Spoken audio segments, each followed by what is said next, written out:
Assalamualaikum warahmatullahi wabarakatuh.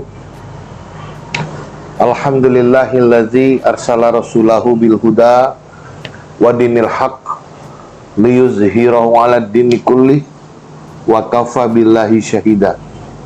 Asyhadu an la ilaha illallah wahdahu la syarikalah wa asyhadu anna Muhammadan abduhu wa rasuluh allazi la nabiyya ba'da. Apa kabar para sahabat semua, kawan-kawan semua? Ya, kembali kita bertemu ya, walaupun lewat video ini ya.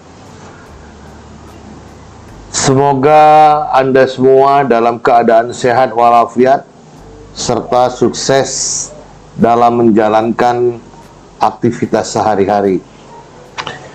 Baik, Bapak Ibu sekalian, sahabatku, hari ini kami ingin menyampaikan kenapa sih kita harus mendirikan koperasi ya, terutama khususnya koperasi syariah. Ya, kita mendirikan koperasi yang namanya Koperasi Indonesia Bersatu Padu. Kenapa koperasi ini kita dirikan? Latar belakangnya adalah sebagai berikut ya. Yang pertama, Indonesia tanah airku, tanahku sewa, airku beli. Itu yang terjadi saat ini ya. Kebanyakan kita sangat sulit sekali untuk memiliki sebidang tanah ataupun rumah ya saat ini, apalagi kalau sudah di tengah kota. Bahwa kita tahu sekarang ini kita sudah mulai ke pinggir ini ya. Dulu kita di daerah tengah kota ya, daerah Kesawan, Putri Hijau ya, apalagi daerah Sukaraja ya, yang daerah kota lah kalau di kota Medan. Namun itu di tahun-tahun 70-an, 80-an. Tapi sekarang ini kita udah mulai ke pinggir, di daerah perifer ya, Medan Sunggal, Helvetia, Tuntungan ya, apalagi Laut Dendang. Dan belakangan kita makin ke pinggir lagi, bahkan sudah masuk ke Deli Serdang gitu ya. Untuk beli atau memiliki tanah atau rumah yang di tengah kota, kita sudah tidak sanggup lagi karena harganya yang sangat tinggi. Jadi oleh karena itu kebanyakan dari kita, apalagi di usia-usia milenial, dari umur 25 hingga 45 tahun, itu kebanyakan ngontrak rumahnya atau tinggal bersama orang tua atau di taman mertua indah. Itu karena kesulitan memiliki tanah karena harganya yang tinggi. Begitu juga dengan air. Padahal Indonesia itu airnya melimpah. Tapi sekarang air kita pun beli. Untuk minum aja pun beli. Ya, bukan hanya kopi ataupun teh atau apa sirup ya, apa susu, bukan. Tapi air putih pun kita beli sekarang. Padahal di Indonesia ini di mana-mana air. Iya kan? Di mana-mana air. Banyak. Jadi itulah permasalahan pertama yang harus kita atasi. Yang kedua, bahwa Indonesia yang sangat luas ini ya, tanahnya, kekayaannya yang berlimpah ruah ya, itu tanah dan kekayaan 80% tanah ataupun kekayaan yang ada di Indonesia itu yang memiliki hanya 1-2% orang saja ya, terutama tanah. Ada yang bilang 80%, ada yang bilang 70%, ada yang bilang 56% ya, dikuasai oleh 1-2% saja. Artinya, yang memiliki tanah di Indonesia ini tidak merata. Yang lainnya yaitu, kalau istilah kita dulu waktu apa? Nomaden namanya, pindah sana, pindah sini, begitu. Tidak memiliki tempat atau tanah yang tetap gitu. Itu latar belakang yang kedua. Latar belakang yang ketiga, menjadi tamu di negeri sendiri. Ya, padahal Indonesia ini adalah tanah air kita yang kita dulu perjuangkan, yang dulu atau ayah atau nenek kita yang memperjuangkan negeri ini. Tapi coba sekarang, siapa yang menguasai perekonomiannya, ya, apanya lagi,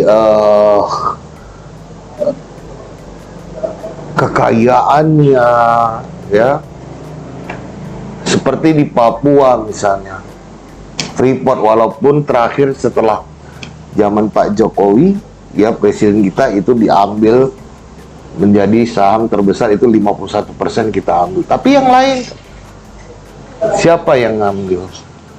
Kebanyakan luar negeri, bukan kita. Nah, sementara kita yang sebagai tuan rumah di negeri ini seakan-akan sebagai tamu, untuk mendapatkan pekerjaan aja susah, ya, untuk mendapatkan pekerjaan saja susah. Banyak pekerja-pekerja dari luar negeri yang masuk ke Indonesia, bukan karena kita kalah bersaing, bukan karena kita tidak banyak orang yang mempunyai keahlian, bukan karena kita orangnya yang tidak ada yang pintar, banyak sebenarnya, ya. Namun bukan kita yang memegang perekonomian ini, ya, sehingga kita menjadi tamu di negeri sendiri, ya. Tambah lagi kemiskinan, pengangguran, ya, karena lapangan kerja kita sempit, ya. Sekarang memang kita sedang berusaha bagaimana lapangan kerja di mana-mana dibuka untuk anak negeri, ya. Kemudian juga kesenjangan sosial, yang kaya semakin kaya, yang miskin semakin miskin.